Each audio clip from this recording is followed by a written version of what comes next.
Cuttack ACB अग्निकांड आहतों को भेटिले राज्य बीजेपी सभापति मनमोहन सामल ए अवसर में प्रतिक्रिया रखी मनमोहन कहते लक्ष लक्ष लोकों आस्था और विश्वास एसीबी उपर रही।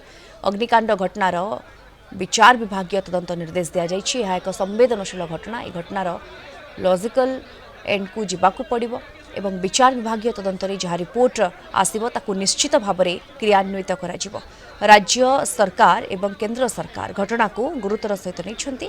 आगामी दिन में किभली एपरी घटनार पुनरावृत्ति न हो से सरकार ध्यान देवे। एसीबी को विश्वस्तरीय करने सरकार आउ 1000 कोटी टंका देइछन्ति। शीघ्र काम सारी यह कार्यक्षम कराजिबो बोली मनमोहन कहते।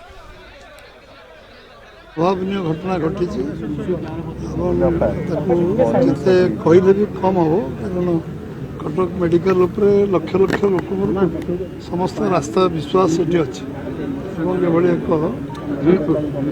एक विषय शुणला आम समस्ते दुखित।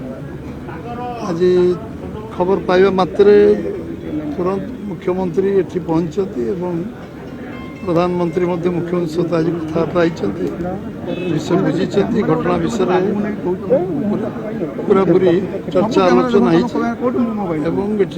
फैक्ट फाइंडिंग टीम जो घोषणा करते से भी आसिक जाइए जुडिशियल इनक्वारी कहते 25 घंटा घोषणा भी कर आवश्यक पदक्षेप नापी जुडिशियल इनक्वारी जहाँ बाहर कारण घटना घटला सब प्रकार व्यवस्था एवं जो मान चिकित्सित अच्छा केमती चिकित्सा करा युद्धकालीन भितर सब पदक्षेप नि सब पदक्षेप सरकार नौकरी